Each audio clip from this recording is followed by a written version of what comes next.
Before the first fragile light could pierce the smoke-choked air above LasAnod, the sky itself had already been ripped open. The angry cough of motors, a sound that had become the city's grim lullaby, echoed across the shattered rooftops. Each impact tore not just the earth, but the very fabric of life in this forgotten corner of Somalia.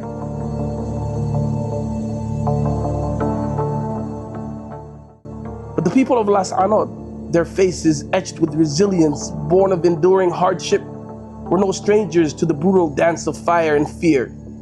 For generations, their city had stood at the fault line of competing dreams. A city caught in the crosshairs of ambition.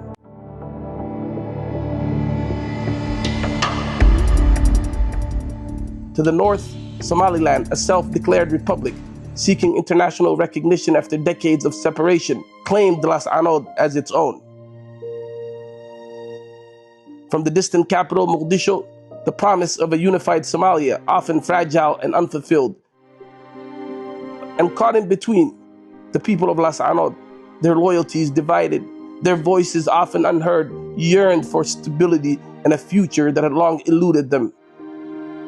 Then in the early months of 2023, the simmering tensions, the unresolved question of identity and belonging, detonated in the stark and brutal reality of war. Somaliland forces, commanded by General Faisal Botan, descended upon LasAnod with overwhelming force, a military operation. Lives were extinguished, each a personal tragedy, a family shattered. More than 200,000 men, women, and children were forced to flee their homes, joining the rank of Somalia's long and tragic list of displaced. Their houses, their memories, reduced to smoldering ash. The bombs, indifferent to age or innocence, rained down. Hospitals, already struggling to cope, became overwhelmed by the sheer scale of the wounded. And the world, it seemed, looked elsewhere. Somalia's agony, a familiar narrative, often lost in the cacophony of global crisis.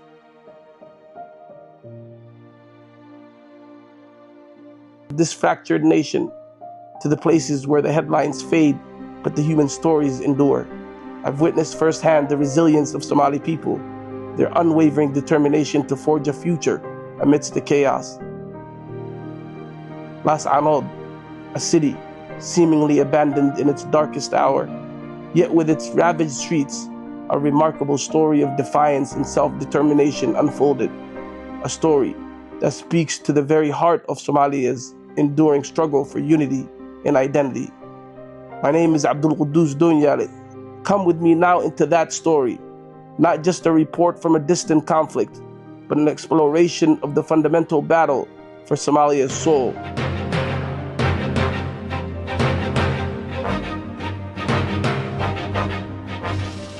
While LasAnod bled, the international community, often quick to respond to crises elsewhere, remained conspicuously muted.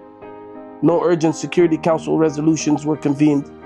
No high-level envoys were urgently dispatched to mediate, a diplomatic inertia that warrants closer scrutiny and analysis of global intervention strategies. In the intricate calculus of global geopolitics, the agony of LasAnod registered as a localized tragedy, a conflict unfolding largely beyond the immediate purview of major international actors. Somalia's fragile federal government in Mogadishu also offered a response marked by a carefully calibrated ambiguity. From the distant capital came carefully worded pronouncements urging de-escalation and a cessation of violence, calls directed at both the established military force and the emergent local defense, and neutrality that drew considerable criticism. With a profound shock and a deep sense of betrayal within the battered streets of LasAnod, one elder, his voice etched with the collective pain of his community, articulated the prevailing sentiment in a broadcast to local radio. We are not the instigators of violence. We are simply fighting for our inherent right to exist, for the preservation of our fundamental dignity. Puntland, a neighboring semi-autonomous region with close clan ties to LasAnod, but a complex relationship with Mogadishu, watched with a quiet calculation, noted the perceived inaction and neglect from Mogadishu. In LasAnod, the message emanating from the distant capital rang clear and cold, solidifying a growing sense of self-reliance. A spontaneous mobilization driven by a shared sense of existential threat. They picked up what they could, and in their darkest hour, they discovered they were not entirely forsaken, a testament to the enduring power of kinship and shared identity. Kinsmen from the neighboring regions of Makhir and Puntland, bound by the ancient powerful ties of lineage that predate modern political boundaries, answered the desperate call, traversing unforgiving landscapes to stand shoulder to shoulder with their brethren, a demonstration of solidarity that transcended formal political allegiances. ciidankan oo guutooyin kale ka horeeyay ayaa maanta u dhuqaansaday furinta LasAnod ee la hubo inaan Somaliland ku sii raagi doonin.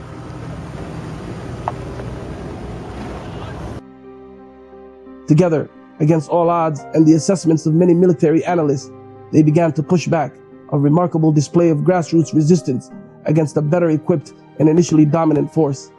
The momentum began to shift, a critical turning point, meticulously chronicled by local journalists and international observers. In a moment that surprised everyone watching, General Faisal Botan, the very architect of LasAnod's suffering, according to multiple credible sources, was captured alive. Beside him, more than 400 demoralized Somaliland soldiers laid down their weapons. Their advance decisively halted, a significant strategic symbolic victory for the local forces. Somaliland's military, its offensive shattered, retreated in disarray towards Og, leaving behind a trail of abandoned weaponry, wounded men, and the wreckage of their failed ambition, a withdrawal that fundamentally altered the balance of power in the region. But the hard-won victory did not give rise to the expected cycle of vengeance, a pattern tragically familiar in Somalia's long history of conflict.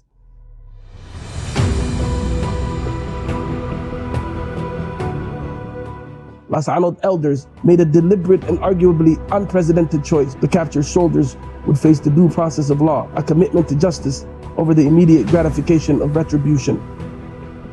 One elder, his voice resonating with the quiet authority of tradition and a forward-looking vision, declared, "Let the principles of law guide our actions, not the transient bitterness of the moment. This is how we begin to heal." In a land too often defined by the perpetuating cycle of reprisal, LasAnod dared to break the chain, a remarkable act of restraint and potential model for future conflict resolution in the region, as noted by peace-building experts. And then finally, the federal government came. Its presence, long awaited and symbolically significant moment. Prime Minister Hamza Abdi Barre stepped into the city that had already liberated itself, that stood tall on the bedrock of its own courageous resistance. His arrival marking a potential shift in the relationship between the central government, whose authority had been conspicuously absent during the city's darkest hours. He arrived as someone who witnessed a victory he had not secured, a reality keenly felt and subtly observed by the resilient inhabitants of LasAnod.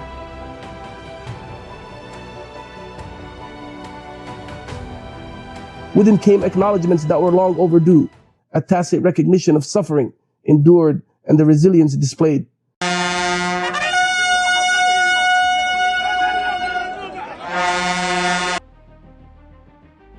He laid the first stones for vital new roads, clinics, and schools, tangible infrastructure for a city that had endured decades of systemic neglect.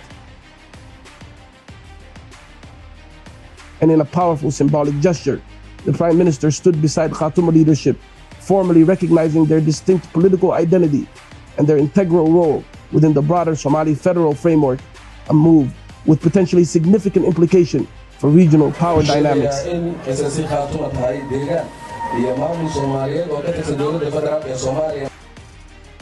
This formal recognition of Khatumo as a legitimate political entity within Somalia's federal framework carried significant weight for the current administration's overarching political goals.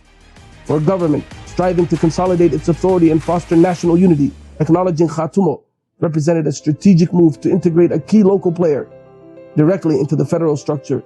This could potentially bolster Mogadishu's legitimacy, countering narratives of central government neglect and fostering a sense of inclusion that had long been absent.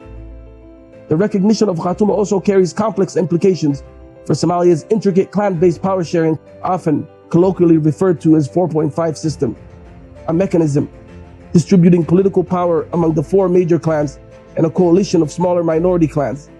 By formally engaging with Khatumo, which draws significant support from the Narrated subclan, the federal government is navigating a delicate balancing act. On one hand, it could be seen as a move towards a more inclusive and a representative system, potentially evolving the traditional 4.5 paradigm to better reflect the diverse political landscape. On the other hand, it risks upsetting the existing power dynamics and potentially triggering resentment or demands for similar recognition from other regional or clan-based entities within the federal structure. This could either strengthen the federal government by broadening its base or introduce new complexities and potential points of friction within the already delicate power-sharing arrangement. The Prime Minister's embrace of Khatumo also has a profound ramification for the long-stalled prospects of Somaliland's international recognition. Somaliland, which claims sovereignty over SSC region, views Khatumo as a direct challenge to its territorial integrity and its narrative of a unified independent nation. Mogadishu's formal engagement with Khatumo effectively undermines Somaliland's claims that these regions are unequivocally part of its territory and that the local population is largely supportive of secession. By recognizing Khatumo, the federal government is signaling to the international community that there is a significant local opposition to Somaliland's unilateral declaration of independence and that the future of these contested regions remains a matter for internal Somali dialogue and federal resolution. This move is likely to further harden Somaliland's stance against dialogue with Mogadishu and could potentially delay or even diminish any prospects of international recognition in the near future.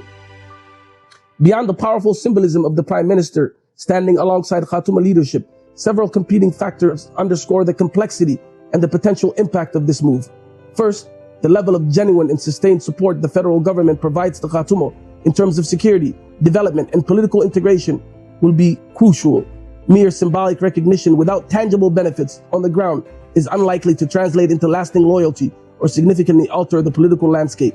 Second, the reaction from other regional states, particularly Puntland, which shares close clan ties with Khatumo, but has maintained a more ambiguous stance towards Mogadishu's direct engagement in the SSC regions, will be a critical factor. Puntland leadership, wary of any perceived encroachment on its sphere of influence, could view this move with suspicion. Thirdly, the internal cohesion and representatives of Khatumo itself will be vital. If Khatumo is perceived as genuinely representative voice for the SSC regions, its integration into the federal framework could be a stabilizing force.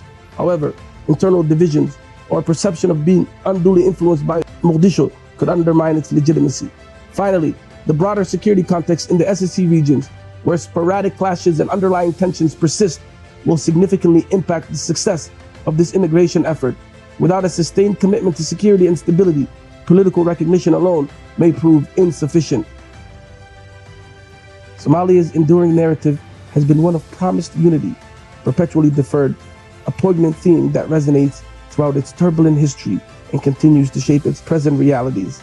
LasAnod, through its fierce and unexpected resistance, compelled the nation to confront uncomfortable truths about the very nature of its fractured statehood and the often tenuous bonds between the center and the periphery. When a community defends the very essence of the republic unaided, at immense cost and sacrifice, can that republic still credibly claim to lead them? Or must leadership be consistently re-earned in every city that rises from the ashes of its own struggles? A fundamental question that lies at the heart of debates about legitimacy, representation, and the social contract in post-conflict societies. Will Mogadishu rise to meet this extraordinary courage and resilience displayed by its people in LasAnod, demonstrating a genuine commitment to inclusivity, equitable resource distribution, and meaningful political participation for all of its regions? Will this long-divided nation, scarred by decades of internal conflict and external interference, finally find its way back to sustainable and inclusive wholeness? A complex and multifaceted process fraught with historical, political, and social challenges.